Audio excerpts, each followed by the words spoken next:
नमस्कार दोस्तों, मेरा नाम विकास है और आप स्टडी जोन एजुकेशन का daily current affairs lecture series देख रहे हैं। इस वीडियो में बात करेंगे आज के दिन भर के मोस्ट इंपॉर्टेंट करंट अफेयर्स के बारे में।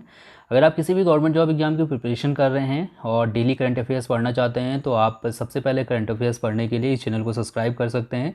हम लोग रोज़ शाम को दिन भर की करंट अफेयर डिस्कस करते हैं जो कि आपके आने वाले सभी एग्जामों के लिए काफ़ी ज़्यादा बेनिफिशियल होती है। तो चलिए शुरुआत करते हैं आज के करंट अफेयर की। ध्यान से देखिएगा पूरे वीडियो को।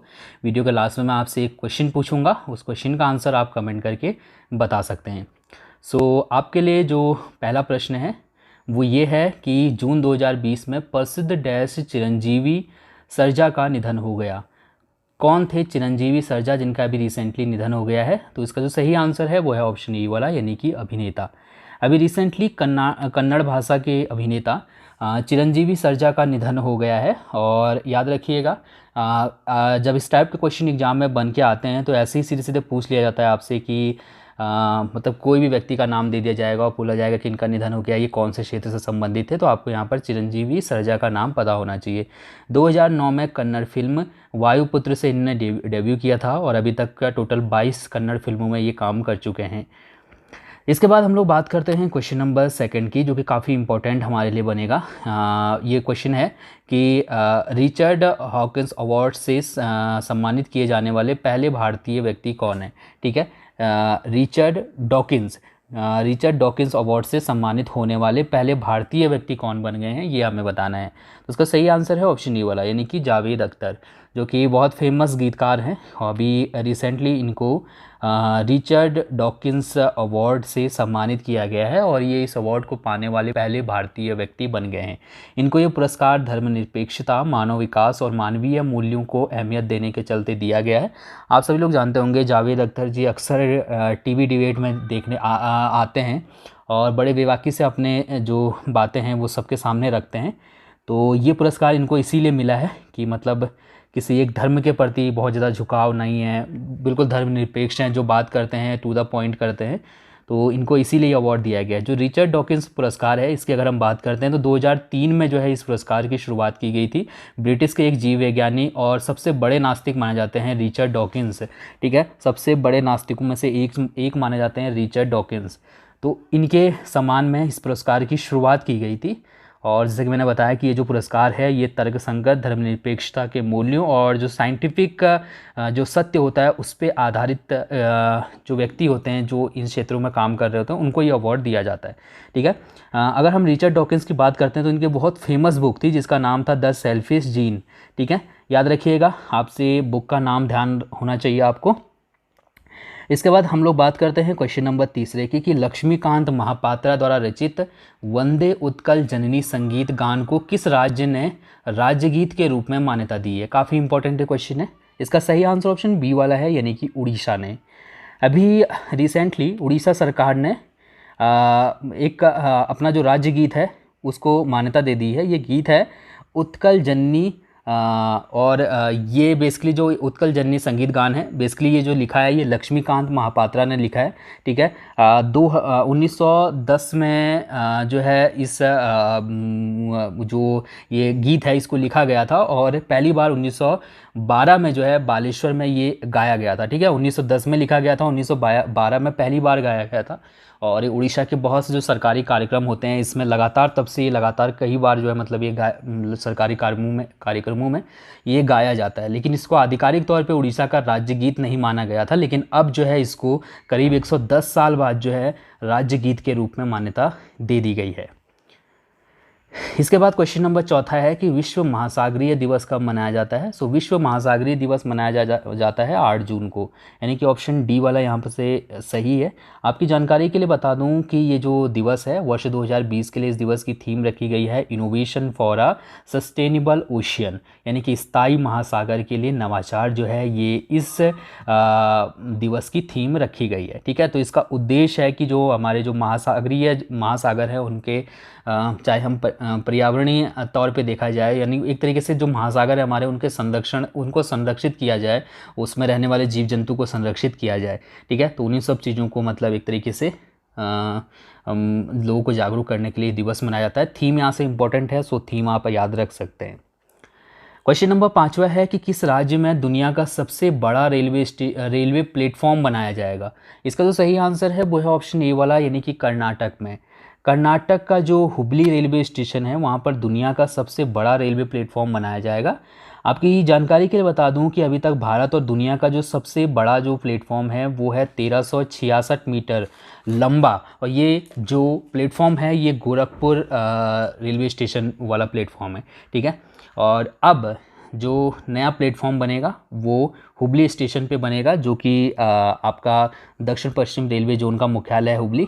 तो यहाँ पर जो नया प्लेटफॉर्म बनेगा उसकी लंबाई होगी 1400 मीटर और इसकी चौड़ाई होगी 10 मीटर। ठीक है, इसके बाद हम लोग बात करते हैं क्वेश्चन नंबर 6 की कि जून 2020 में संयुक्त राष्ट्र द्वारा किस युद्धग्रस्त देश को दी जाने वाली सहायता राशि में कटौती करने का फैसला किया है। इसका जो सही आंसर है वो है ऑप्शन ए वाला, यानी कि यमन। अभी रिसेंटली संयुक्त राष्ट्र ने ये फैसला किया है कि यमन को जो वो सहायता राशि देता है उसमें वो काफ़ी ज़्यादा मात्रा में कटौती करने वाला है। इसका एक रीज़न ये है कि यमन में कुछ हिस्सों में जो है जो विद्रोही हैं उन्होंने कब्जा कर लिया है। तो संयुक्त राष्ट्र ने अपनी जो एक तरीके से फंडिंग है वो फिलहाल के लिए यमन को जो फंड देता है उसमें जो है भारी कटौती यहाँ पर की है। ठीक है, याद रखिएगा इस चीज़ को, सीधे सीधा आंसर है। अगर हम डिटेल में जाएंगे तो काफ़ी कुछ पॉइंट देखने को मिलेंगे। करंट अफेयर के लिहाज से हमारा जो क्वेश्चन है एग्जाम में वो सीधे सीधे आपसे ऐसे ही पूछा जा सकता है। क्वेश्चन नंबर 7वां है हमारा कि जून 2020 में 13 वर्षीय लड़की एम नेत्रा को संयुक्त राष्ट्र के विकास और शांति संघ द्वारा goodwill ambassador for the poor के रूप में नियुक्त किया गया है। एमा नेत्रा किस राज्य से हैं? एमा नेत्रा काफ़ी चर्चा में रही हैं इस साल, तो ये कौन से राज्य से हैं? तो उसका सही आंसर ऑप्शन बी वाला है, यानी कि तमिलनाडु से। चर्चा में क्यों रही है ये भी हम यहाँ पर से बात करेंगे। फिलहाल में आपको ये वाला पॉइंट याद रखना है, पहला वाला, कि goodwill ambassador for the poor के रूप में 13 वर्ष की जो लड़की है एम नेत्रा, इनको नियुक्त किया गया है। ये तमिलनाडु की रहने वाली हैं। ठीक है, प्रधानमंत्री नरेंद्र मोदी जो मन की बात करते हैं रेडियो पे, उसमें भी जो है एम नेत्रा का इन्होंने पिछली बार जिक्र किया था। तो एम नेत्रा ने जब लॉकडाउन हुआ है तो इसमें मतलब इनके पेरेंट्स ने इनकी पढ़ाई के लिए 5 लाख रुपए जो है जमा करके रखे थे। तो जो 5 लाख रुपए जमा करके रखे थे इनकी पढ़ाई के लिए, इन्होंने जो है इस पैसे का उपयोग गरीबों को मदद देने में किया था। ठीक है, तो इसी के लिए जो है मतलब इनको ये एक तरीके से बहुत बड़ा सम्मान जो है संयुक्त राष्ट्र के द्वारा यहाँ पर से मिला है। और एम नेत्रा के जो पिताजी हैं वो एक सैलून चलाते हैं। ठीक है, तो यहाँ से याद रख सकते हैं, इंपॉर्टेंट क्वेश्चन है हमारे लिए। इसके बाद हम लोग बात करते हैं क्वेश्चन नंबर 8वें की कि जून 2020 में इसरो ने अंतरिक्ष सिचुएशनल अवेयरनेस और एस्ट्रोफिजिक्स के क्षेत्र में सहयोग के लिए Aryabhatta research institute of observational sciences के साथ समझौता किया है। हमको बताना है कि Aryabhatta research institute of observational sciences का जो मुख्यालय है वो कहाँ पर स्थित है? तो इसका सही आंसर ऑप्शन बी वाला है, यानी कि नैनीताल में। नैनीताल में इसका मुख्यालय स्थित है, आप याद रख सकते हैं, Aryabhatta research institute of observational sciences का। तो अभी रिसेंटली इसरो ने इस सेंटर के साथ एक समझौता किया है। समझौता ये है कि जो अंतरिक्ष में जो हम लोग सैटेलाइट भेजते हैं वो एक टाइम बाद ख़राब हो जाती है, किसी काम की नहीं रहती, तो वो मलबे के तौर पे जो है पूरे मतलब घूमती रहती है। ठीक है, इसके अलावा और भी कई पत्थर वगैरह ये वो सब जो मतलब आप अंतरिक्ष में जो है घूमते रहते हैं। तो उन सब चीज़ों से कैसे हम अपनी सैटेलाइट को बचा सकते हैं? अगर किसी देश की सैटेलाइट है, अगर ख़राब सैटेलाइट घूम रही है, तो कई बार होता है कि हम किसी अन्य देश के सैटेलाइट से वो टकरा जाती है, तो कैसे इन सब चीज़ों से बचा जा सके, इसके बारे में यहाँ पर ये दोनों जो है इन मतलब समस्याओं का हल ढूंढने का प्रयास करेंगे। ठीक है, तो ये आप यहाँ से याद रख सकते हैं। अगर हम Aryabhatta research institute of observational sciences की बात करते हैं तो इसकी स्थापना 1954 में हुई थी और मुख्यालय मैंने आपको बता दिया है नैनीताल में स्थित है।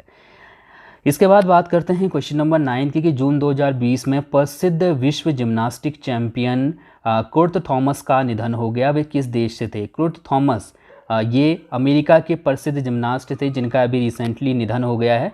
आपकी जानकारी के लिए बता दूं ये अमेरिका के पहले जिम्नास्ट थे जिन्होंने 1978 में विश्व पुरुष जिम्नास्टिक चैंपियनशिप में स्वर्ण पदक हासिल किया था। उसके बाद एक साल बाद 1979 में इन्होंने विश्व चैंपियनशिप में कुल 6 स्वर्ण पदक हासिल किए थे, जिसमें स्वर्ण पदक भी शामिल था।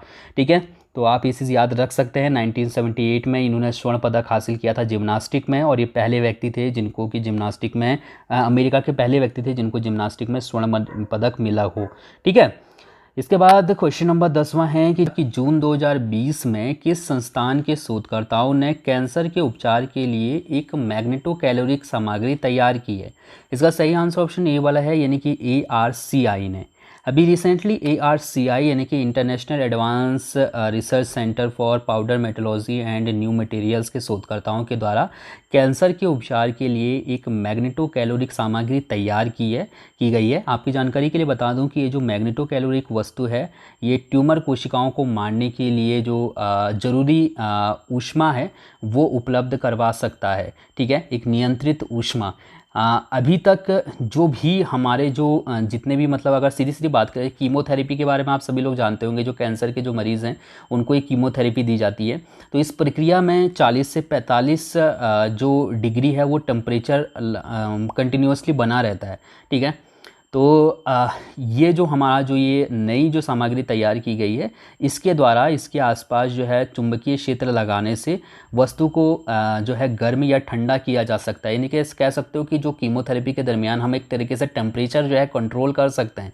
तो इससे जो हमारी जो सही कोशिकाएं हैं उनको नष्ट होने का खतरा कम मिलेगा। तो सीधी बोले हैं तो आने वाले टाइम में कीमोथेरेपी से जो दुष्प्रभाव देखने को मिलते हैं अभी वर्तमान में, वो आने वाले टाइम में नहीं देखने को मिलेंगे या बहुत कम देखने को मिलेंगे। ठीक है, तो ARCI के शोधकर्ताओं के द्वारा इस सामग्री को तैयार किया गया है। इसके बाद क्वेश्चन नंबर 11 है कि जून 2020 में G20 समूह ने कोविड-19 महामारी के लिए $21 बिलियन से अधिक की सहायता राशि देने का ऐलान किया है। हमको बताना है कि G20 समूह में निम्नलिखित में से कौन सा देश शामिल नहीं है। तो इसका जो सही आंसर है वो है ऑप्शन डी वाला, यानी कि पाकिस्तान G20 देशों में शामिल नहीं है। बाकी मैंने सभी देशों के नाम लिखे हैं। अभी G20 देशों का जो समूह है उसने ये घोषणा की है कि वो कोविड-19 महामारी से निपटने के लिए $21 बिलियन से अधिक की धनराशि देगा। ठीक है, इतनी धनराशि जो है वो खर्च करेगा, $21 बिलियन से अधिक धनराशि। इसके अलावा अगर हम यहाँ पर से देखें तो G20 के जो अध्यक्ष हैं वर्तमान में वो सऊदी अरब के सुल्तान सलमान बिन अब्दुल अजीज़ अल सऊद हैं। इसी तरीके से सदस्य देशों की बात करें जो G20 के सदस्य देश हैं, उसमें अर्जेंटीना, ऑस्ट्रेलिया, ब्राज़ील, कनाडा, चीन, यूरोपीय संघ, France, Germany, Bharat, Indonesia, Italy, Japan, Mexico, रूस, सऊदी अरब, दक्षिण अफ्रीका, दक्षिण कोरिया, तुर्की, यूनाइटेड किंगडम और संयुक्त राज्य अमेरिका शामिल हैं। तो ये टोटल 20 देश हैं जो कि इसमें शामिल हैं। ठीक है, यूरोपीय संघ को मिला के। इसके बाद बात करते हैं क्वेश्चन नंबर 12 की कि जून 2020 में केंद्र सरकार ने किसकी अध्यक्षता में शिशु मृत्यु दर, मातृ मृत्यु दर, प्रजनन दर, जन्म के समय लिंगानुपात, बाल लिंगानुपात सहित पोषण और स्वास्थ्य संबंधित सभी अन्य मुद्दों के मूल्यांकन के लिए एक टास्क फोर्स का गठन किया है। इसका सही आंसर है ऑप्शन ए वाला, यानी कि जया जेटली।